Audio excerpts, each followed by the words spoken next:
அவர்கள் எப்படி வீட்டில் ஒரு ராக்கெட்டை உருவாக்கினார்கள்? முதலாவதாக, அவர்கள் சர்க்கரை மற்றும் பொட்டாசியம் நைட்ரேட் போன்ற சில பொதுவான வீட்டு பொருட்களை பயன்படுத்துகிறார்கள், அவை உரமாக எளிதில் பெறப்படலாம். சர்க்கரையை உருக்கி, உரத்தில் கலந்து, அதன் விளைவாக வரும் கலவையை ஒரு அச்சில் ஊற்றி, சரியான அளவிலான உந்து சக்தியை உருவாக்குவதன் மூலம் அவை தொடங்குகின்றன. இந்த உந்து சக்தி பின்னர் ஒரு வட்டக் குழாயில் வைக்கப்படுகிறது, இது ராக்கெட்டின் உடலாக செயல்படுகிறது. இது பொதுவாக உள்ளூரில் கிடைக்கும் நீர் குழாய்களிலிருந்து தயாரிக்கப்படுகிறது. இந்த கலவையில் சர்க்கரை ஏன் சேர்க்கப்படுகிறது என்று நீங்கள் யோசிக்கலாம். சர்க்கரையில் கணிசமான அளவு ஆற்றல் உள்ளது, ஆனால் அது எரியும் போது இந்த ஆற்றலை மெதுவாக வெளியிடுகிறது, மேலும் உரம் ஆக்சிஜனை வழங்கும் ஆக்சிஜனேற்ற முகவராக செயல்படுகிறது. இது மிக விரைவாக ஆற்றலை வெளியிட அனுமதிக்கிறது. சரியான விகிதாச்சாரங்களை பயன்படுத்தும் போது அது ஒரு ராக்கெட்டை தள்ளும் அளவுக்கு வேகமாக எரியும், ஆனால் வெடிப்பை ஏற்படுத்தும் அளவுக்கு விரைவாக இல்லை. இங்கே ஒரு சூப்பர் எளிமைப்படுத்தப்பட்ட பதிப்பு உள்ளது. உங்கள் முதல் மூலப்பொருள் சர்க்கரை. பின்னர் அதை ஆக்சிஜனேற்று முகவர் உரத்துடன் உருக்கி ஒன்றாக கலந்து ஒரு ஸ்லக்கை உருவாக்கவும். இது ராக்கெட்டை இயக்குவதற்கு ஒரு உந்து சக்தியாக பயன்படுத்தப்படுகிறது. ராக்கெட்டுகள் விரைவான வரிசைப்படுத்தல் மற்றும் எளிதாக அகற்றுவதற்காக ஒரு எளிய இயக்க சட்டகத்திலிருந்து ஏவப்படுகின்றன, மேலும் ஒரு பேட்டரியுடன் இணைக்கப்பட்ட ஒரு கம்பி ராக்கெட்டின் திடமான எரிபொருள் உந்து சக்தியை பற்ற வைக்கிறது. இது குறுகிய காலத்திற்கு எரிந்து ராக்கெட்டை மேல்நோக்கி செலுத்துகிறது. எரிந்த பிறகு ராக்கெட் ஒரு கணிக்கக்கூடிய பரவளைய பாதையை பின்பற்றி ஏவுதளத்திலிருந்து ஒரு நிலையான தூரத்தில் தரையில் தாக்குகிறது. இந்த வீட்டில் தயாரிக்கப்பட்ட ராக்கெட்டின் பாகங்கள் மற்றும் செயல்பாடுகள் மற்றும் அதனுடன் தொடர்புடைய ஆபத்துகளையும் நாங்கள் பார்ப்போம், ஏனெனில் இது சில நேரங்களில் சொந்த நாட்டிற்குள் மீண்டும் விழுகிறது. இவை அனைத்தும் மற்றும் பலவும் முன்னால் உள்ளன, எனவே காத்திருங்கள், ஒரு துடிப்பை தவறவிடாதீர்கள். ஆனால் ராக்கெட்டுக்கும் ஏவுகணைக்கும் என்ன வித்தியாசம்? ஒரு ராக்கெட்டின் திசை கிடைக்கக்கூடிய உந்து சக்தியின் அளவு மற்றும் ராக்கெட் ஏவுகணையின் உயரம் ஆகியவற்றால் தீர்மானிக்கப்படுகிறது. இது பல்வேறு அமைப்புகளிலிருந்து சுடப்படும் பீரங்கி சுற்றுகளைப் போலவே ஃபயர் அண்ட் ஃபார்கெட் ஆகஸ்ட் செயல்படுகிறது. இதற்கு மாறாக ஒரு ஏவுகணையில் ஒரு வழிகாட்டுதல் அமைப்பு பொருத்தப்பட்டுள்ளது, இது அதன் பயணத்தின் போது அதன் பாதை மற்றும் தாக்க புள்ளியை சரிசெய்ய அனுமதிக்கிறது. எங்கள் சமீபத்திய வீடியோவில் காட்டப்பட்டுள்ள பேட்ரியாட் ஏவுகணையைப் போலவே இது ஒரு வழிகாட்டுதல் பிரிவு, சென்சார்கள் மற்றும் துடுப்புகளை உள்ளடக்கியது. அவை இலக்கை நோக்குவதற்கும் அழைக்கவும் ஒரு இலக்கை சுழற்றவோ அல்லது கண்காணிக்கவோ முடியும். இது சிஎம் ராக்கெட். இது தோராயமாக 2.2 மீட்டர் நீளம், 17 செமி விட்டம் மற்றும் 90 கிலோ எடையை கொண்டுள்ளது.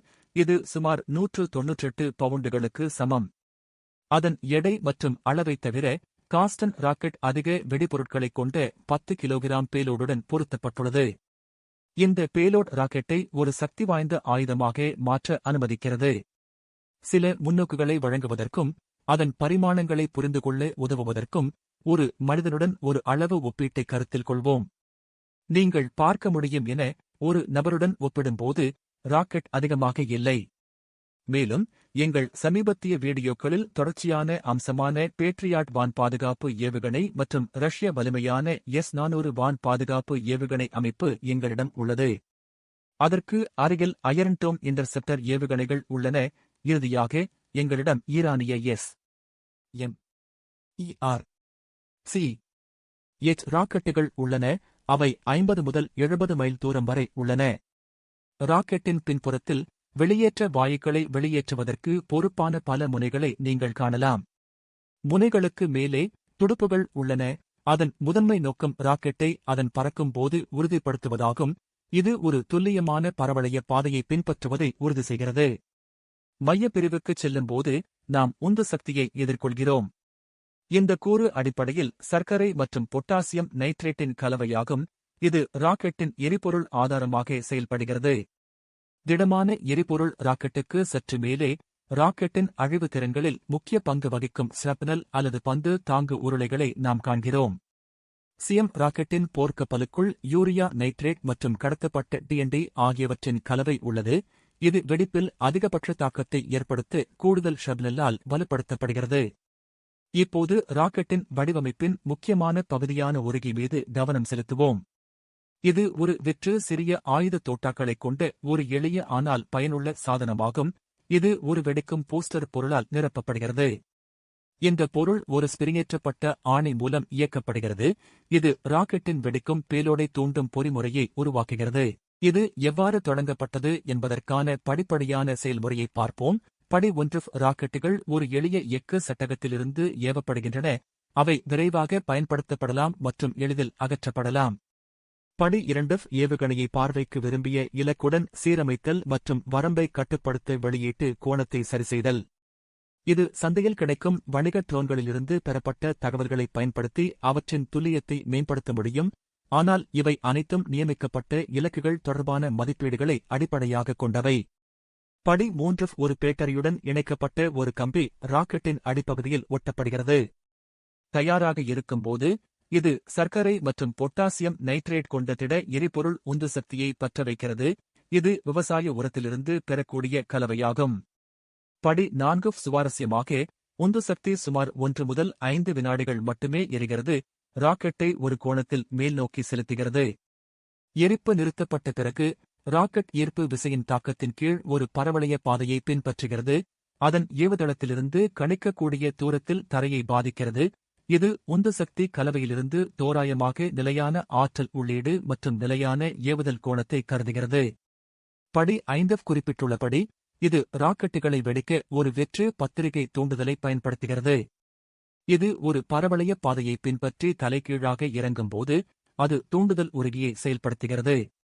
6வது படி யூரியா மற்றும் டி கலவையின் போர்க்கப்பலை உருகி ஒரு வெடிப்பை உருவாக்கி சிதறடிக்கிறது. ஆனால் இதில் நன்மைகள் மற்றும் தீமைகள் உள்ளன. முதலாவதாக இது அதன் குறைந்த செலவு மற்றும் அணுகலைக் கொண்டுள்ளது. காஸ்டன் ராக்கெட்டுகள் ஒப்பீட்டளவில் குறைந்த விலை ஆயுதங்கள். அவை வரையறுக்கப்பட்ட வளங்களைக் கொண்ட போர்க்குணமிக்க குழுக்களுக்கு எளிதில் அணுகக்கூடியவை. இருப்பினும் அதன் குறைபாடுகள் மிகவும் ஆபத்தானவை. பிரச்சனை என்னவென்றால் இந்த ராக்கெட்டுகள் சில நேரங்களில் நட்பு பிராந்தியத்திற்குள் மீண்டும் விழுகின்றன.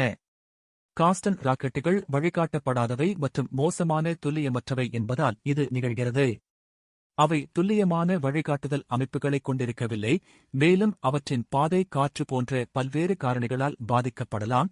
இதன் விளைவாக அவை விரும்பிய இலக்குகளை அடிக்கடி தவறவிடுகின்றன. இந்த தவறான தன்மை எதிர்பாராத பொதுமக்கள் உயிரிழப்பு மற்றும் சொத்து சேதத்திற்கு வழிவகுக்கும். ஹமாஸ் ஏவுகணை சிஎம்க்கு வெறும் $300 முதல் $600 வரை செலவாகும். அதே நேரத்தில் ஈரானிய ராக்கெட்டின் விலை சுமார் $1000 ஆகும்.